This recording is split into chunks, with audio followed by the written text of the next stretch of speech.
Assalamualaikum warahmatullahi wabarakatuh. Perkenalkan, nama saya Dr. Kiki Jatu Novtia Hayuningrum, peserta Latsar CPNS PPSDM Regional Yogyakarta, golongan 3 tahun 2021, angkatan 46 kelompok 1. Pada kesempatan ini, saya akan membahas mengenai tipe dan gaya pelanggan dalam pelayanan publik.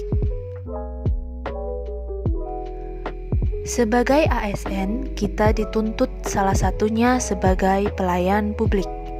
Menurut Undang-Undang Nomor 25 Tahun 2009, pelayan publik adalah rangkaian kegiatan dalam rangka pemenuhan kebutuhan pelayanan sesuai dengan peraturan perundang-undangan bagi setiap warga negara dan penduduk atas barang, jasa, atau pelayanan administrasi yang disediakan oleh penyelenggara pelayanan publik. Tentunya dalam pelaksanaan tersebut kita dituntut memberikan pelayanan prima kepada masyarakat. Namun, masih ada juga masyarakat yang mengeluh tentang pelayanan yang kurang maksimal. Tidak semua pelayanan yang kurang maksimal itu berasal dari pelaksana pelayan publik, tetapi beberapa hambatan muncul dari masyarakat itu sendiri.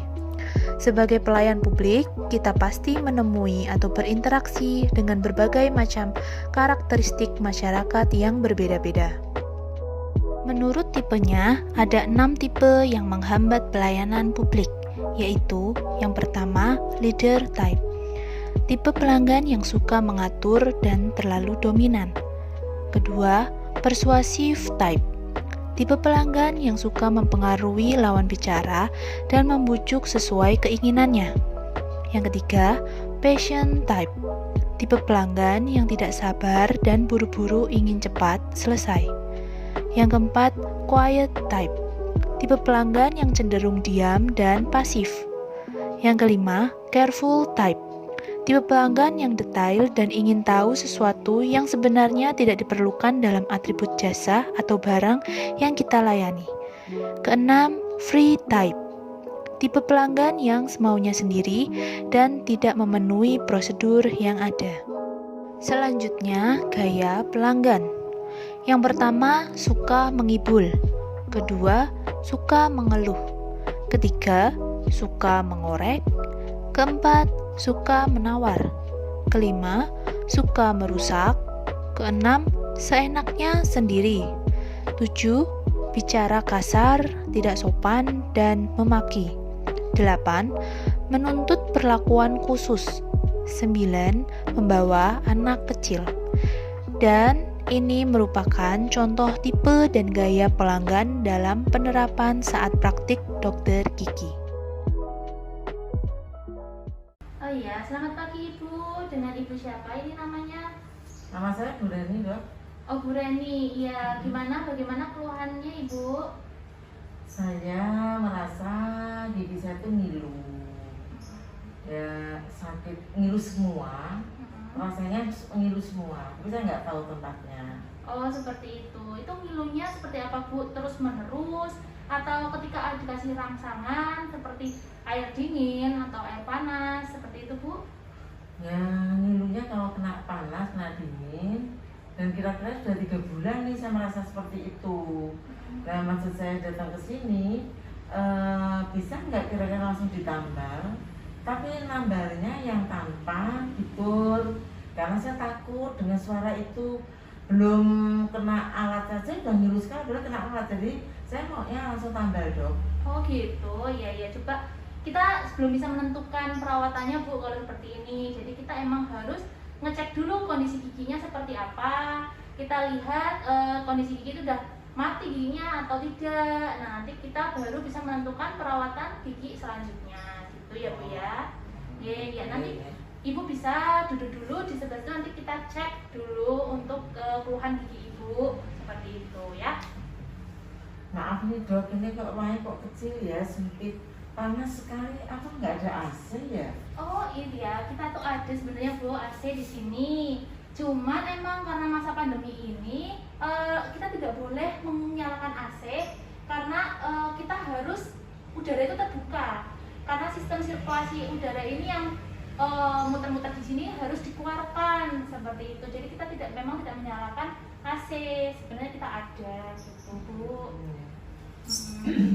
Sebelum diperiksa nih dok, saya mau tanya nih, itu ada alat yang di situ, kira-kira steril nggak ya? Saya kok takut dulu nanti kan diperiksa pakai itu, steril nggak ya kira-kira? Oh, untuk alat yang sebelah situ memang itu bukan yang akan dipakai Ibu, jadi emang itu belum disterilkan. Cuma nanti kalau setelah disterilkan, kita akan gunakan tempat emang lemari khusus Ibu untuk yang alat-alat sudah disteril, seperti seperti lemari yang ada di bawah ini Bu, seperti itu.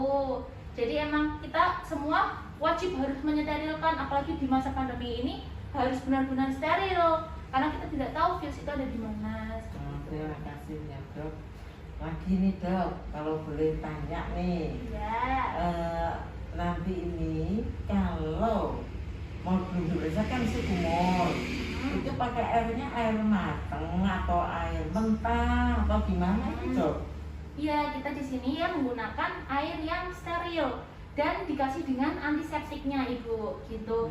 Jadi karena di masa pandemi ini sudah dikeluarkan oleh PDKI, emang wajib berkumur dengan menggunakan antiseptik, gitu. Jadi memang meminimalisir lah untuk virus-virus yang ada di lubang mulut. Jadi kalau saya bawa air aqua sendiri yang menurut saya sudah steril, nggak bisa dong? Iya, di sini harus menggunakan air sterilnya kita dan dikasih dengan antiseptik, karena di yang Ibu bawa kan tidak ada antiseptiknya juga kan. Seperti itu Ibu. Terima kasih. Ya, monggo Ibu boleh langsung duduk di kursi dentalnya dulu ya. Mari kita cek setelahnya. Ibu, ini namanya dengan siapa? Bu Rita dok. Oh Bu Rita, ya keluhannya bagaimana Ibu? Sakit gigi. Sakit gigi, ya udah berapa lama? Dan dikasih obat apa aja Ibu? 3 hari. 3 hari. Dan dikasih obat apa? Belum. Belum sama sekali? Belum. Oke.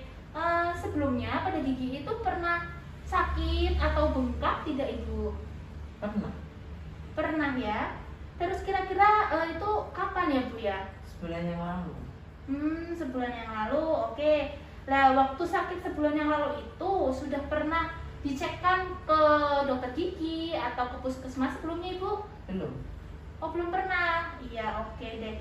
Kalau begitu baik Ibu, mari kita cek dulu ya kondisi gigi Ibu seperti apa. Nanti kita akan tentukan perawatannya. Sore Ibu, namanya siapa ya? Nama saya Bu Endang dok. Iya Bu Endang, keluhannya ini apa Ibu? Saya datang ke sini kepingin pasang gigi palsu. Apa kira-kira bisa nggak di sini dok? Oh di sini bisa Bu untuk pemasangan gigi palsu kita. Kira-kira berapa dok harganya? Untuk harganya sebenarnya di sini ada beberapa macam Ibu. Jadi emang ada yang bahannya itu fleksibel atau lentur dan ada yang menggunakan kawat. Gitu. Tergantung dengan bahan Ibu. Harganya kira-kira? Ya, jadi di perbedaan harganya itu kalau yang untuk fleksibel emang 2 kalinya lebih mahal daripada yang pakai kawat gitu Bu. Kalau saya nawar, seandainya saya minta dipasang yang fleksibel tanpa kawat, tapi harganya ada yang pakai kawat, gimana dok? Bisa nggak? Waduh, maaf Ibu sebelumnya ya, itu memang sudah harga pas. Jadi dari bahan itu sendiri juga memang sudah beda untuk kualitasnya. Yang fleksibel memang lebih baik ketimbang yang menggunakan kawat karena dia lebih keras. Kalau yang fleksibel itu lebih lentur Ibu, jadi mungkin lebih nyaman gitu dipakainya. Okay? Nah, jadi berbeda Ibu. Untuk harga memang tidak bisa ditawar. Mohon maaf ya Bu sebelumnya. Terima kasih. Ya. Nah, itu tadi contoh tipe dan gaya pelanggan yang dapat menghambat pelayanan publik. Untuk mengatasinya, ada beberapa hal. Yang pertama, tetap bersikap ramah dan sopan. Kedua, mendengarkan keluhan pelanggan dengan sabar. Ketiga, biarkan mereka berbicara dahulu dan memahami apa yang dikeluhkan oleh pelanggan. Keempat, meminta maaf atas ketidaknyamanan yang terjadi. Kelima, memberikan tanggapan dengan sopan dan mampu menyelesaikan masalah sesuai kewenangan. Demikian video mengenai tipe dan gaya pelanggan dalam pelayanan publik. Terima kasih telah menyaksikan video ini. Wassalamualaikum warahmatullahi wabarakatuh.